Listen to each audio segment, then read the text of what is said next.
So tell me, what can people expect when the Solheim Cup starts in really just a matter of days? Well, first of all, Jaden, I have to say thank you to you. Thank you so much for reaching out and to be a part of the Solheim Cup and our Solheim Cup family here.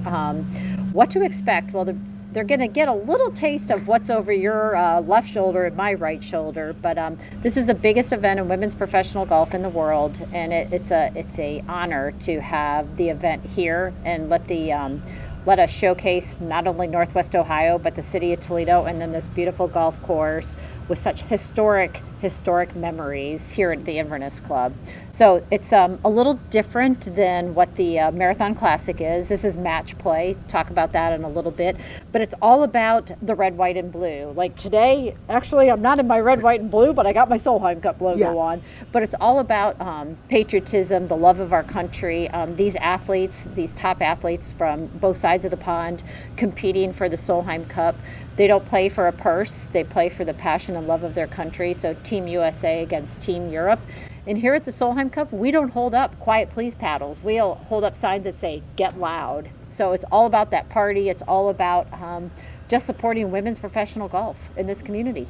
Toledo competed against many other large cities that could have hosted this tournament. So what do you think made the organizers choose Toledo for this tournament? That is actually a great question. So number one, Marathon Petroleum, there's three reasons. Marathon Petroleum stepped up to be a global partner. So alongside Ping, who is the founder of the Karsten family of the Solheim Cup, and then Rolex, who is a longtime partner of the LPGA.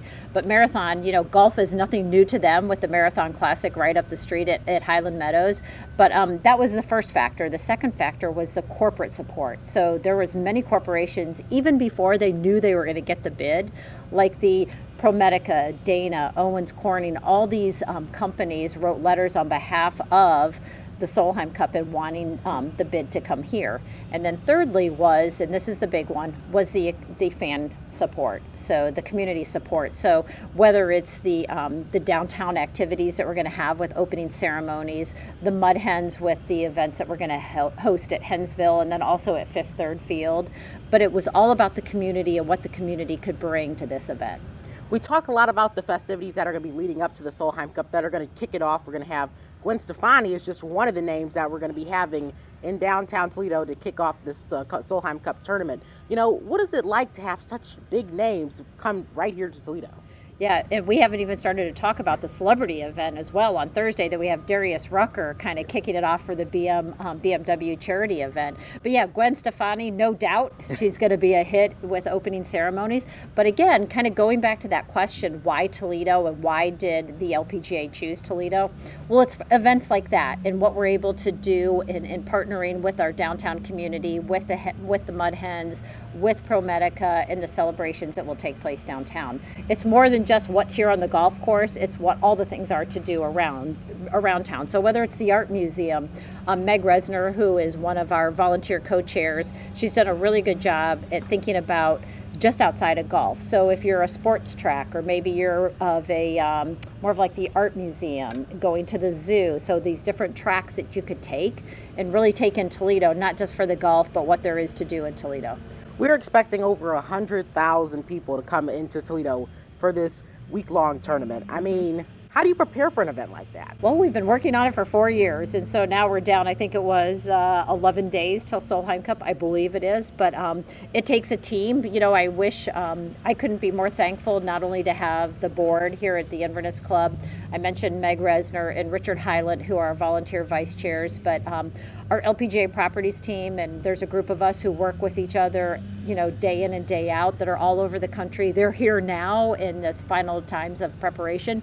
One thing that we've learned through COVID, you can do a lot of things, not always just in an office. You could do it through Zoom calls and things like that. So blessed that we've had those options, but couldn't be more proud of this community and how they've supported the event. What preparations are being made? We can see some tents going up behind us. We see some people preparing the area for all of these guests that we're expecting. So give me a little inside look into those preparations.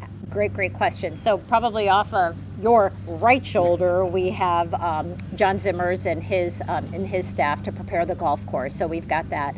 We've got Aaron Flickinger, our director of operations, who he works very, very closely with what you see in the background here from the stands, from a construction standpoint. So not only that, but then you've got buses, you've got security, you've got first aid, kind of all those things. And I think we have a document that's probably over 40 pages long of our checklists of things to do from an operations standpoint. So lots of preparations, lots of dots to connect, I's to dot and T's to cross, but everything is coming together, and we just hope, and hopefully your message to our community is make sure they step up and buy tickets.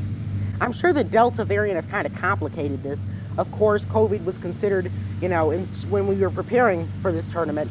So has that complicated things, and in what ways? I don't think it's really complicated things. I know there's lots of questions. So our travelers, unfortunately, from the UK, they can't get into the country. So a lot of those folks, we are working very hard with them, whether they were volunteers or ticket holders, to refund their monies for those various items. But really, our states are open. I mean, we're not on lockdown. I think we encourage people to get vaccinated. I know myself is vaccinated, and we will continue to follow the guidelines presented to us by the county and also by the state, and then what the CDC orders. But we continue to send those messages to our fans, to our volunteers, and to our sponsors.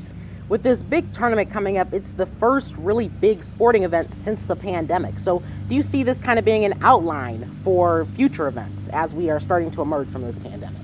Another great question. Jaden, I love your questions. You got some good ones here. But no, I think it's been all in preparation. And yes, did COVID kind of throw in a little bit of a curveball at us? It did. But it's ways in which we can come out, and hopefully everyone will come out and celebrate with us. And I feel that the city has been preparing for, everything that's happened with downtown, with Summit Street renovations. I think this is going to be the footprint to help Toledo get ready to have more events come here. So let us be the guinea pigs. Let us be the ones who, whether we make mistakes, there's the positives, there's the negatives, but something that we can learn from and that the city can learn from in Inverness to kind of set ourselves up for big events in the future.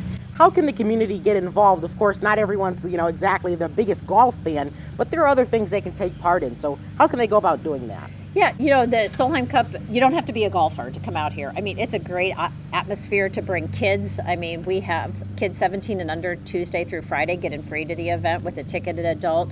We have a kids area, which is called Camp Ping, that's over near the driving range, where we'll have activities for kids Friday through Monday.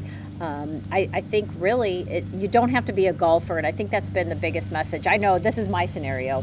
I watch the Tokyo Olympics, and I am not a sprinter, I'm not a hurdler, I don't do any of those really disciplines, but I'm a huge supporter of the red, white, and blue and of USA. And I think that's the biggest thing, is that we hope people come out and support us for supporting Team USA.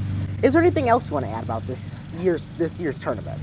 Actually, just to keep, probably for everyone, is to follow SolheimCupUSA.com.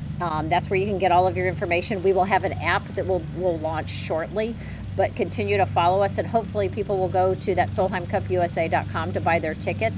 I think we're good on volunteers. We're close to 2,000 volunteers, if you can believe that, to help make this event happen. So, yeah, I just hope the Toledoans show up and come out and buy tickets. Becky Newell, Tournament Director of the 2021 Solheim Cup, thank you so much for your time. Thank you, Jade. High Thank five. you. Way to go.